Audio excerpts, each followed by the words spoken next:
साथियों नमस्कार। उम्मीद है आप सभी अच्छे होंगे। अगर आप भी आरआरबी, एएलपी, टेक्नीशियन और जेई जैसे एग्जाम में बैठ रहे हैं तो ध्यान में रखिएगा कि आपके एग्जाम में हाइड्रोकार्बन के वर्गीकरण से संबंधित सवाल पूछे जाएंगे। और अगर आपने इस वीडियो को लास्ट तक देख लिया तो वो सवाल आपसे नहीं छूटेगा, ये मैं दावे के साथ कह सकता हूं। ध्यान रखिएगा कि ये सेशन आप सभी के लिए बहुत ही महत्वपूर्ण है, तो इसका पीडीएफ संभाल करके रखना बेहद जरूरी है, जो कि आपको हमारे टेलीग्राम ग्रुप से मिल जाएगा, जिसका लिंक इस वीडियो के नीचे डिस्क्रिप्शन में दिया हुआ है। आप वहां से जाकर के पीडीएफ को एक्सेस कर सकते हैं। बहरहाल आइए अपने सेशन की शुरुआत करते हैं और देखते हैं एग्जाम रेलेवेंट क्या कुछ सीख पाते हैं। मेरे मित्र, हम लोग का टॉपिक है हाइड्रोकार्बन का वर्गीकरण। हाइड्रोकार्बन का वर्गीकरण। तो पहला चीज तो आप सभी ये समझो कि अगर हम लोग हाइड्रोकार्बन की चर्चा करेंगे तो आप सभी क्या समझेंगे। अगर हम लोग हाइड्रोकार्बन की चर्चा करेंगे तो आप सभी क्या समझेंगे। ध्यान रखना कि यहां पे बहुत ही सरल तरीके से समझना है आपको कि ये जो हाइड्रो है, इस हाइड्रो का अर्थ क्या होगा? हाइड्रोजन। क्या होगा? हाइड्रोजन। ठीक है, इस हाइड्रो का अर्थ क्या होगा? हाइड्रोजन। और मेरे मित्र, ये जो यहां पे कार्बन है, इसका मतलब आप सभी कहेंगे कार्बन ही होगा। तो वैसा कोई भी कंपाउंड जिसमें कार्बन और हाइड्रोजन हो, या वैसा कोई भी कंपाउंड जो कार्बन और हाइड्रोजन के समायोजन से बना हो, उसको हम लोग क्या कहेंगे? हाइड्रोकार्बन कहेंगे। समझ में आया? और जितने भी आप ऑर्गेनिक कंपाउंड की बात करते हो, उनमें सबसे सरल ऑर्गेनिक कंपाउंड, सबसे सरल कार्बनिक यौगिक किसको हम लोग मानते हैं? हाइड्रोकार्बन को मानते हैं। कई बार ये सवाल भी पूछ लिया जाता है, तो लिखो आप सभी, ध्यान देना कि अगर आपसे कभी कोई ये सवाल कर दे कि ये बताओ कि हाइड्रोकार्बन में तो हाइड्रोजन और कार्बन की उपस्थिति होगी, लेकिन सबसे सरल कार्बनिक यौगिक कौन सा है? अगर आपसे कभी ये सवाल कर लिया जाए कि सबसे सरल कार्बनिक यौगिक, सबसे सरल कार्बनिक यौगिक, तो आप सभी क्या कहेंगे?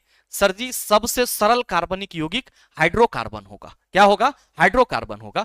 और मेरे मित्र, बहुत सारे यौगिक हैं, जैसे कि आप मीथेन की चर्चा करते हो, इसके बाद आप इथेन की चर्चा कर लेते हो, आप फिर किसकी चर्चा करते हो? C3H8 प्रोपेन की चर्चा करते हो। ठीक है, C2H5OH आप अल्कोहल की चर्चा कर लेते हो। ठीक है, C3H7OH आप प्रोपेनॉल की चर्चा कर लेते हो। ठीक है, इस तरह से आपको बहुत सारे कंपाउंड देखने को मिलते हैं जिसमें कार्बन और हाइड्रोजन की मौजूदगी होती है। और मेरे मित्र, वैसे कोई भी यौगिक जिसमें कार्बन और हाइड्रोजन की मौजूदगी है या कार्बन और हाइड्रोजन उपस्थित है, उसको हम लोग क्या कहेंगे? हाइड्रोकार्बन कहेंगे। क्या कहेंगे? हाइड्रोकार्बन।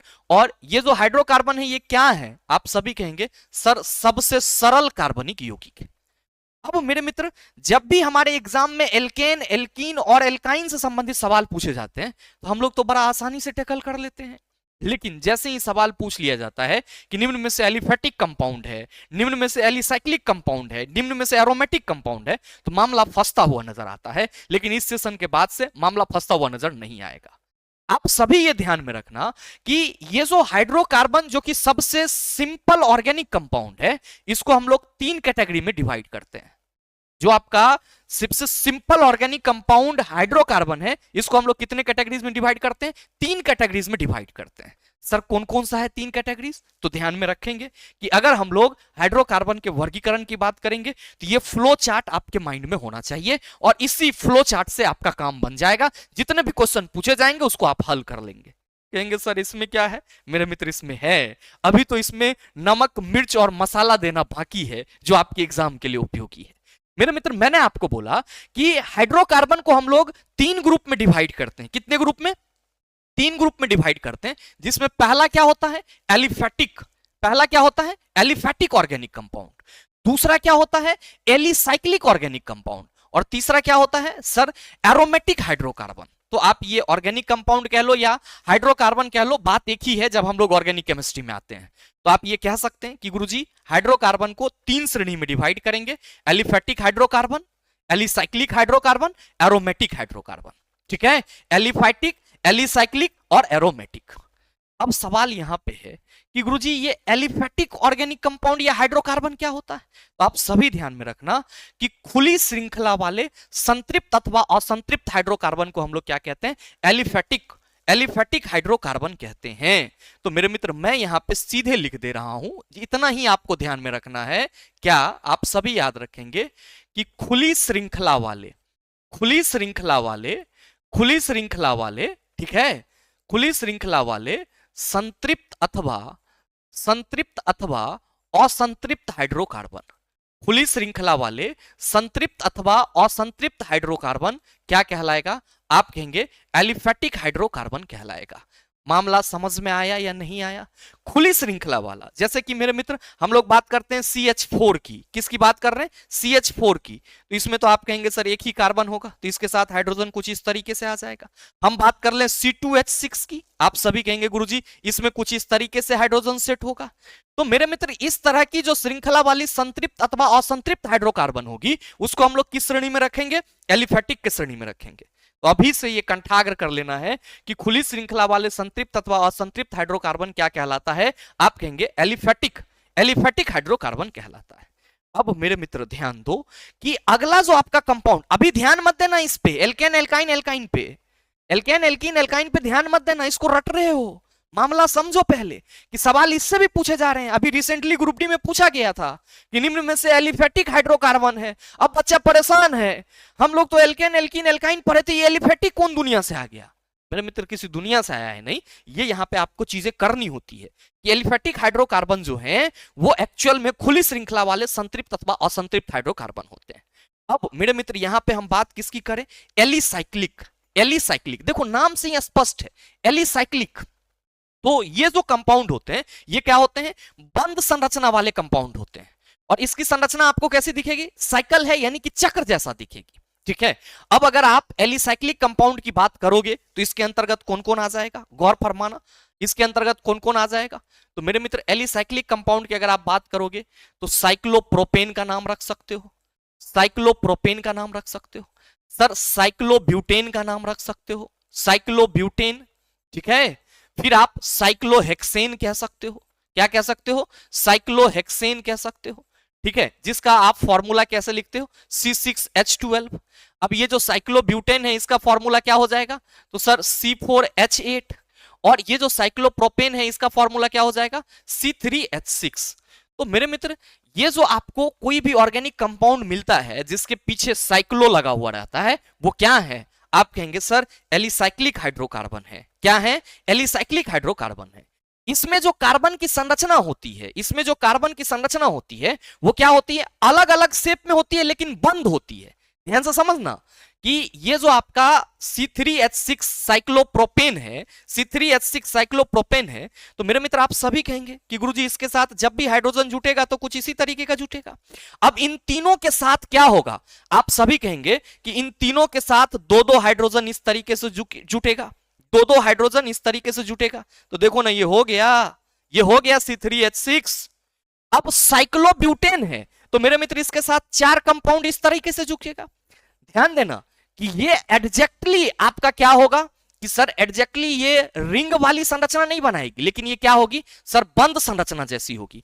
जैसे कि अब इसके साथ आप दो हाइड्रोजन जोड़ो, सबके साथ आप दो हाइड्रोजन जोड़ो, इसी तरीके से जुटेगा। तो C3H6 हो या फिर आपका C4H8 हो, C6H12 हो, ये क्या करते हैं सर? एक बंद आकृति बनाती है जो कि अलग अलग होती है और इसको हम लोग एलिसाइक्लिक बोलते हैं। क्या बोलते हैं सर? एलिसाइक्लिक, जिसकी संरचना आपको किस पर निर्भर करती है? कार्बन की संख्या पर निर्भर करती है। अब 3 कार्बन था तो ट्रायंगुलर शेप बना, 4 कार्बन था तो रेक्टेंगुलर शेप बना, 5 बना तो पेंटागोन जैसा बनेगा, 6 है तो आप सभी कहेंगे सर हेक्सागोन जैसा बन जाएगा। और C6H12 को हम लोग अरेंज भी करेंगे तो कुछ इसी तरीके से करेंगे भैया मेरे। अब देखो कि 6 कार्बन के साथ प्रत्येक के साथ ये सिंगल बॉन्ड में जुटेगा और सब के साथ दो दो हाइड्रोजन तो C6H12। तो मेरे मित्र ऐसे कंपाउंड को हम लोग क्या कहेंगे? Alicyclic compound. और नाम याद रखिएगा, साइक्लोप्रोपेन, साइक्लोब्यूटेन, साइक्लोहेक्सेन। मामला क्लियर है? आप कहेंगे बिल्कुल। अब मेरे मित्र आप सभी ध्यान रखेंगे कि अगला जो हाइड्रोकार्बन है वो क्या है सर? एरोमेटिक है। क्या है? एरोमेटिक। मेरे मित्र इसकी संरचना कैसी होती है? रिंग जैसी संरचना होती है। ठीक है, रिंग जैसी संरचना वाले हाइड्रोकार्बन, रिंग जैसी संरचना वाले, रिंग जैसी संरचना वाले हाइड्रोकार्बन, रिंग जैसी संरचना वाले हाइड्रोकार्बन क्या कहलाते हैं? आप सभी ध्यान रखेंगे, एरोमेटिक कहलाते हैं। और एरोमेटिक ऑर्गेनिक कंपाउंड का सबसे बेस्ट एग्जांपल आप सभी के पास है C6H6। इसको हम लोग किस नाम से जानते हैं? बेंजीन के नाम से जानते हैं। किस नाम से जानते हैं? बेंजीन के नाम से जानते हैं। तो हाइड्रोकार्बन, हाइड्रोकार्बन जो है वो कितने प्रकार के हुए? 3 प्रकार के, एलिफेटिक, एलिसाइक्लिक, एरोमेटिक। एलिफेटिक क्या है? खुली श्रृंखला वाला संतृप्त अथवा असंतृप्त हाइड्रोकार्बन। एलिसाइक्लिक क्या है, तो आप सभी कहेंगे बंद श्रृंखला वाला ये कार्बनिक कंपाउंड है। और एरोमेटिक क्या है, तो सर ये वैसे हाइड्रोकार्बन है जिसकी संरचना कैसी होती है, रिंग जैसी होती है, यानी कि चक्रीय संरचना होती है, इसको हम लोग एरोमेटिक कहते हैं। अब मेरे मित्र ध्यान दो कि ये तो हाइड्रोकार्बन का एक बेसिक इंट्रोडक्शन था। मेनली जो पूरा का पूरा कंसेप्ट आपका डिफाइन होता है वो कहां, एल्केन, एल्कीन और एल्काइन पे। याद रखना कि ये जो एलिफेटिक खुली श्रृंखला वाले संतृप्त अथवा असंतृप्त हाइड्रोकार्बन है, इस एलिफेटिक हाइड्रोकार्बन को हम लोग दो भाग में डिवाइड करते हैं। कितने भाग में डिवाइड करते हैं, दो भाग में। पहला होता है संतृप्त hydrocarbon which is also known as saturated hydrocarbon. इसी को हम लोग क्या कहते हैं इंग्लिश में, सैचुरेटेड हाइड्रोकार्बन। मेरे मित्र इसकी जो अभिक्रियाशीलता होती है वो असंतृप्त हाइड्रोकार्बन से कम होती है। ठीक है, आप सभी यहां पे संतृप्त और असंतृप्त को कैसे जोड़ के देखते हो, जैसे आपने भरपेट खाना खा लिया है और अगर आपको कोई खाना ऑफर करे तो आप कहेंगे ना बाबा ना, हम तो तृप्त हैं। उसी तरीके से ये संतृप्त है तो इसकी जो अभिक्रियाशीलता होती है वो अन्य हाइड्रोकार्बन से क्या होती है, कम होती है। जबकि मेरे मित्र असंतृप्त ये तृप्ति नहीं है, आपको खाना मिला ही नहीं है, मार्केट निकलोगे जिस दुकान से गुजरोगे आपको लगेगा सब चीज खा लें। तो मेरे मित्र असंतृप्त हाइड्रोकार्बन जो हैं वो क्या होते हैं, ज्यादा अभिक्रियाशील होते हैं। ये बात ध्यान में रखना। संतृप्त हाइड्रोकार्बन असंतृप्त की अपेक्षा क्या होती है सर, ज्यादा संतृप्त हाइड्रोकार्बन जो है असंतृप्त की अपेक्षा कम अभिक्रियाशील होती है, जबकि असंतृप्त हाइड्रोकार्बन संतृप्त की अपेक्षा ज्यादा अभिक्रियाशील होती है। अब ध्यान रखना कि संतृप्त हाइड्रोकार्बन के अंतर्गत जो पहला आपका कंपाउंड है वो क्या है, पैराफिन या एल्केन। मेरे मित्र एल्केन को ही हम लोग क्या किस नाम से जानते हैं, पैराफिन के नाम से जानते हैं। और इसको संतृप्त क्यों कहते हैं, तो याद रखने वाली बात यह है कि पैराफिन या एल्केन ग्रुप के जो कंपाउंड होंगे इसमें कार्बन और कार्बन के बीच में क्या होगा, सिंगल बॉन्ड होगा। तो वैसा कोई भी ऑर्गेनिक कंपाउंड जिसमें उसके कार्बन परमाणुओं के बीच में एकल बंध हो आप सभी कहेंगे संतृप्त हाइड्रोकार्बन यानी कि एल्केन कहलाएगा। फिर से सुनना, वैसा कोई भी हाइड्रोकार्बन जिसके कार्बन परमाणुओं के बीच में क्या हो, सिंगल बॉन्ड हो, वो क्या कहलाएगा, संतृप्त हाइड्रोकार्बन कहलाएगा। और संतृप्त हाइड्रोकार्बन में उसको क्या बोलेंगे सर, एल्केन बोलेंगे। एल्केन में क्या होगा, कार्बन और कार्बन के बीच में सिंगल बॉन्ड, क्या होगा, सिंगल बॉन्ड। और याद रखना कि मेरे मित्र ये जो एल्केन ग्रुप का कंपाउंड है इसका समान सूत्र कई बार पूछ लिया जाता है, समान सूत्र कई बार पूछ लिया जाता है, जनरल फॉर्मूला। तो मेरे मित्र इसका जनरल फॉर्मूला होता है CnH2n+2, CnH2n+2। ध्यान रखेंगे आप सभी, जहां n क्या है आप सभी याद रखना, जहां n जो है n equal to number of carbon atom है, n इक्वल टू क्या है, नंबर ऑफ कार्बन एटम है, नंबर ऑफ कार्बन एटम यानी कि n कार्बन परमाणुओं की संख्या है। अब मेरे मित्र एल्केन को ही हम लोग पैराफिन कहते हैं। तो निम्न में से कौन सा हाइड्रोकार्बन पैराफिन के नाम से जाना जाता है, आप कहेंगे एल्केन। समान सूत्र क्या होता है, आप कहेंगे CnH2n+2।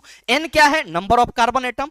जो संतृप्त हाइड्रोकार्बन होते हैं उसमें कार्बन और कार्बन परमाणुओं के बीच में आप कहेंगे एकल बंध होता है। मामला सेट है ये, आप कहेंगे बिल्कुल। अब आ जाइए असंतृप्त हाइड्रोकार्बन पे। ध्यान देना कि असंतृप्त हाइड्रोकार्बन जो होंगे मेरे मित्र उसमें पहला आपका होगा एल्कीन, जिसको हम लोग किस नाम से जानते हैं, ओलिफिन के नाम से जानते हैं, यानी कि एल्कीन को ओलिफिन भी बोला जाता है। सर ये असंतृप्त क्यों है, इसीलिए क्योंकि मेरे मित्र इसमें कार्बन और कार्बन परमाणु के बीच में क्या होता है, डबल बॉन्ड होता है। कार्बन और कार्बन परमाणु के बीच में क्या होता है, डबल बॉन्ड होता है। और अगर हम एल्कीन या ओलिफिन के लिए समान सूत्र की चर्चा करते हैं, समान सूत्र की चर्चा करते हैं, तो इसका समान सूत्र क्या होता है, CnH2n। और यहां पे n फिर से क्या होगा, आप कहेंगे number of carbon atom, number of carbon atom.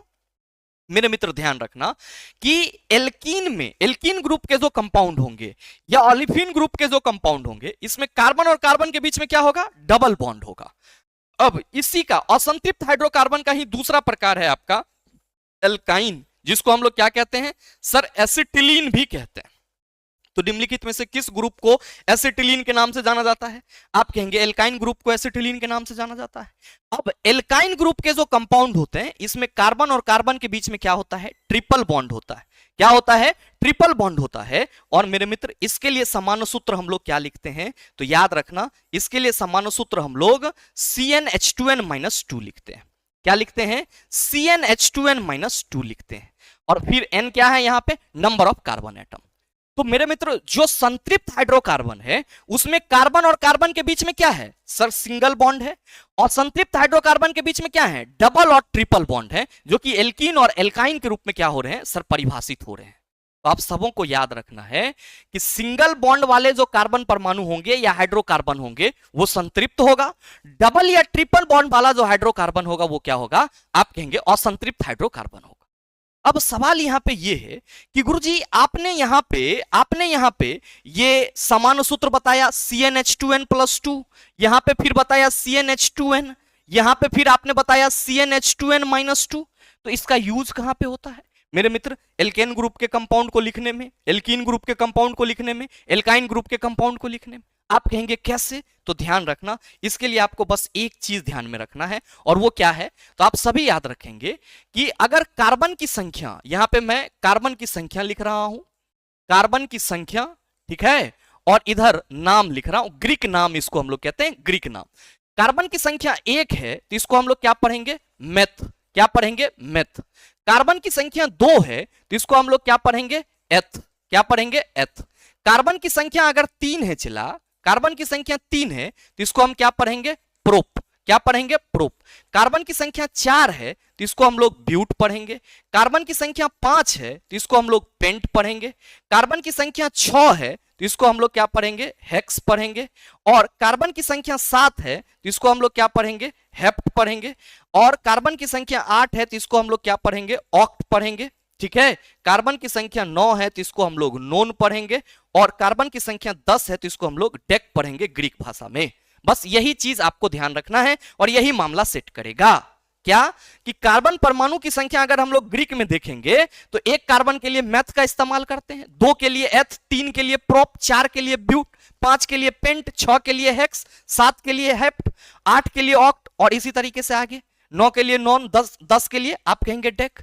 मेरे मित्र आप सभी ये ध्यान दो कि अगर हम यहां पे थोड़ा सा आपके साथ चर्चा करें, चला, एल्केन ग्रुप के कंपाउंड की आप नाम लिखो। ऐसे हम अगर आपसे कहें कि एल्केन ग्रुप के कंपाउंड की नाम लिखिए, तो एल्केन ग्रुप का कंपाउंड जो है इसके लिए जनरल फॉर्मूला आपने क्या पढ़ा सर, CnH2n+2, जहां n क्या है, नंबर ऑफ कार्बन एटम।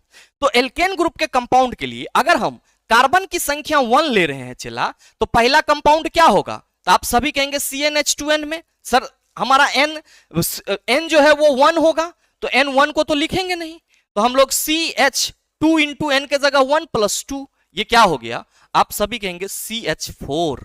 एक कार्बन है, क्या है, एक कार्बन, और एल्केन ग्रुप का है तो इसके साथ सफिक्स क्या लगेगा, अगर हम इसके साथ सर सफिक्स जोड़ना चाहेंगे तो वो क्या लगेगा, n लगेगा, ANEN लगेगा, ये याद रखना। एल्केन ग्रुप के कंपाउंड के साथ अगर हम सफिक्स जोड़ेंगे, लास्ट में जो जोड़ेंगे वो क्या होगा सर, n होगा। अब मेरे मित्र एक कार्बन के लिए इसको हम लोग क्या पढ़ते हैं, मेथ पढ़ते हैं, तो ये क्या हो जाएगा, मेथ प्लस n, चला क्या हो गया, आप कहोगे सर जी मेथेन हो गया। अब इसी तरीके से कार्बन की संख्या 2 ले लो, तो आप सभी कहेंगे गुरुजी C2 फॉर्मूला ये है, और H2 इंटू 2+2, मेरे मित्र आप सभी क्या कहेंगे कि गुरुजी ये C2 और 2 दूना 4+2 C2H6 हो जाएगा। और 2 कार्बन के लिए आप क्या पढ़ोगे, एथ, और एल्केन ग्रुप का कंपाउंड है तो लास्ट में क्या लगेगा, आप सभी कहेंगे गुरुजी एथ प्लस n लग जाएगा, ये क्या हो जाएगा हमारा, एथेन हो जाएगा। अब चला 3 गो कार्बन यहां रख दो तो C3H8 प्रोपेन ना पढ़ लोगे, 4 गो रख दो तो C4H10 ब्यूटेन ना पढ़ लोगे, 5 गो रख दो तो C5H12 ना पढ़ लोगे, पेंटेन है गुरुजी। इसी तरीके से मेरे मित्रों अगर हम बात करें किसकी, बात करें एल्कीन ग्रुप के कंपाउंड की, किसकी, एल्कीन ग्रुप के कंपाउंड की, तो जनरल फॉर्मूला क्या होगा, CnH2n। जनरल फॉर्मूला क्या है, CnH2n। अब ध्यान दो कि एल्कीन ग्रुप के जो कंपाउंड होंगे इसमें कार्बन और कार्बन के बीच में क्या होगा, डबल बॉन्ड होगा, कार्बन और कार्बन के बीच में क्या होगा, डबल बॉन्ड होगा। तो मेरे मित्र एल्कीन ग्रुप का जो भी कंपाउंड होगा वो स्टार्ट कहां से होगा, तो आप सभी कहेंगे सर 2 कार्बन से, क्योंकि एल्कीन ग्रुप के कंपाउंड के बीच में अभी आपने देखा है कि गुरुजी डबल बॉन्ड होता है, तो हम एक कार्बन के साथ तो शुरुआत कर ही नहीं सकते हैं। इस एल्कीन ग्रुप का जो पहला कंपाउंड होगा उसके लिए हम लोग क्या करेंगे, तो ध्यान दो कि हम लोग जनरल फॉर्मूला CnH2n, एक कार्बन नहीं लेंगे तो कार्बन की संख्या 1 तो ऐसे ही खत्म हो गई। 2 कार्बन लेना है क्योंकि डबल बॉन्ड होता है कार्बन और कार्बन के बीच में। तो मेरे भाई आप कहेंगे कि अगर हम लोग C इक्वल टू 2 ले लें, कार्बन की संख्या 2 ले लें, तो अकॉर्डिंग टू दिस फॉर्मूला आप सभी क्या कहेंगे कि गुरुजी C2H2 इंटू 2 ये क्या हो जाएगा C2H4, C2H4। अब अगर कार्बन की संख्या हम 3 ले लें तो आप क्या कहेंगे कि गुरुजी ये हो जाएगा C3H2 इंटू 3, C3H6। मेरे मित्र अब सवाल ये है कि गुरुजी इसको कैसे लिखेंगे? तो सेम प्रोसेस है, 2 कार्बन है तो 2 कार्बन के लिए आप क्या करते हो एथ, लेकिन मेरे मित्र याद रखना कि इसके साथ हम लोग सफिक्स क्या लगाते हैं, इसके साथ सफिक्स हम लोग क्या लगाते हैं, इन लगाते हैं। क्या लगाते हैं? इन, इन, ठीक है। तो इसको हम लोग क्या पढ़ेंगे?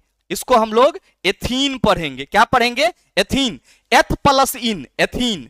इसको हम लोग आप सभी कहेंगे गुरुजी 3 कार्बन है तो प्रोप, 3 कार्बन के लिए प्रोप, और ये क्या हो जाएगा सर जी प्रोपीन। क्या हो जाएगा? प्रोपीन। अब इसी तरीके से C4H8 तो आप कहेंगे ब्यूटीन, ठीक है। अब इसी तरीके से आप आओगे C5H10 तो आप सभी कहोगे पेंटीन हो जाएगा।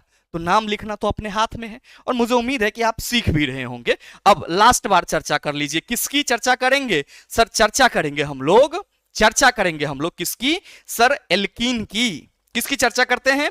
एल्कीन की, सॉरी एल्काइन, एल्काइन की। एल्कीन की तो चर्चा हम लोगों ने कर लिया।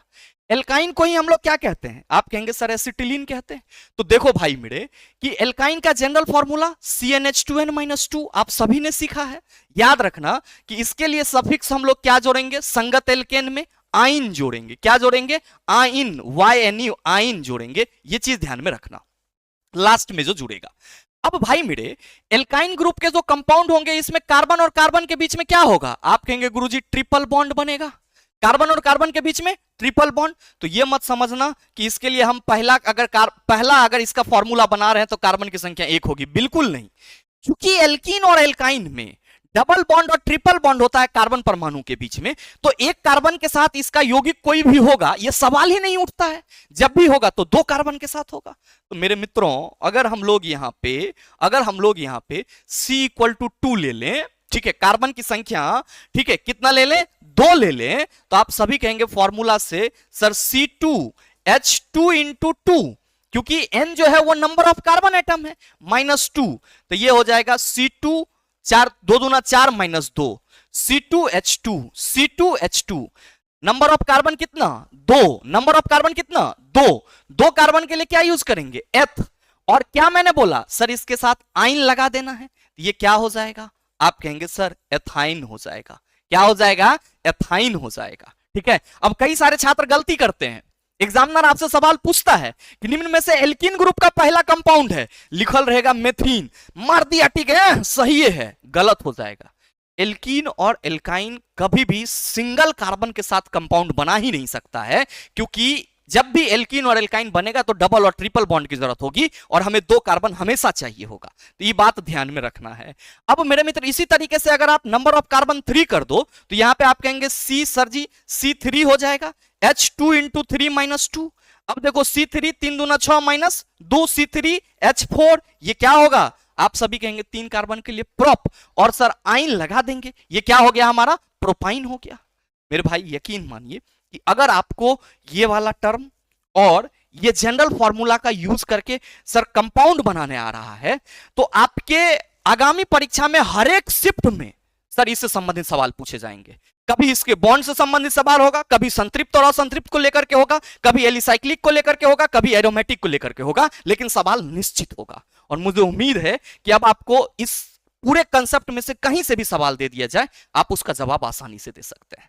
साथ ही मेरे मित्र ध्यान में रखिएगा कि आप में से कोई भी छात्र आगामी रेलवे भर्ती परीक्षा के लिए अगर एनसीईआरटी को लाइन बाय लाइन डिस्कस अभी तक नहीं किए हैं तो आप सभी के पास सुनहरा मौका है, क्योंकि जैसे ही एग्जाम डेट आया आप सभी के लगातार कॉल और व्हाट्सएप पे मैसेजेस आ रहे हैं कि गुरुजी प्राइस जो है उसको ड्रॉप किया जाए, प्राइस को ड्रॉप कर दिया जाए।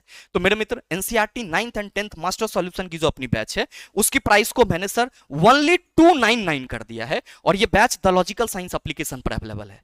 तो कोई भी छात्र NCERT line by line discussion अभी तक नहीं कर पाए हैं तो आ जाइए, आपके पास अभी भी मौका है। पूरा मटेरियल हम तैयार करके दे रहे हैं, बस 40 दिन में आपको पढ़ के चले जाना है, उसके बाद की गारंटी हमारी रहेगी।